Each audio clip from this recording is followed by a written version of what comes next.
Hello, my name's Jim Smith. I'm Head of Design and Technology at Hope Valley College in the Peak District, and this is my Teach Tweet presentation called No Hands Up and No Hiding, based on questioning in the classroom.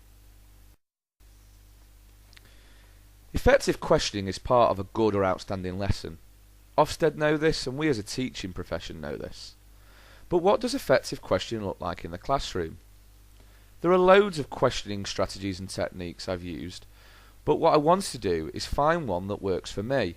I've used mini whiteboards and the traffic light system before, but I still got students putting their hand up and fell in the trap of letting them do this. This meant the students were in control of answering the questions. We've all had students bouncing on their seats, putting their hands up saying, "Sir, sir, I know this answer, pick me, pick me." But also you've got students who hide during questioning and are happy to let others take the lead and don't engage. I wanted to develop a system of questioning that put the power back in my hands as the teacher. So I decided that I would name each student after an Apple product and a number, for example iPod 7, and this would allow me to group students together and differentiate my questioning. I used CAT scores and prior attainment levels to help me group students, and ensured that I knew which Apple product and number each student was in my mark book. So this enabled me to ask different questions to different students in terms of ability, without them even knowing. So let's take an example. Kate, she's iPod 4, she's a level 6 student, so I'd ask her some higher ability questions. So, iPod 4, what makes people want electronic products? This is a higher order thinking question, and it's specifically for Kate. Philly's iPad 6. He's a low level 4 student who never puts his hand up or answers any questions in lessons. iPad 6. What makes you buy a mobile phone?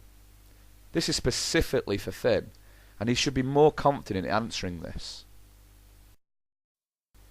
It was really important that I knew which number and products each student was, so I used my class seating plans to help me do this. There was no hands up, no hiding. All students throughout the lesson answered some sort of question.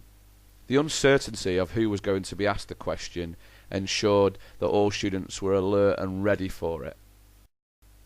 Sometimes I didn't differentiate my questions at all. I'd ask a whole class question and still use the same system of randomly picking a student. This allowed me to ensure that no one was hiding at all from any part of the questioning in the lesson. It's just another questioning strategy that I've used. I still use mini whiteboards and the traffic light system and other questioning techniques. Give it a go. See what you think. If you're an English teacher, you could name them after famous authors, so Dickens 1, or if you're a scientist, perhaps Hawkins 4. I'd love to hear how you've used it and developed it. Thanks for listening. I hope you found it useful. If you've got any questions, please tweet me at Jim1982. Or if you can't fit it in 140 characters, email me at jsmith@hopevalley.derbyshire.sch.uk and I'll try and answer your questions. If you've got any ideas regarding great questioning, please send them to me and I'll try and use them in my teaching.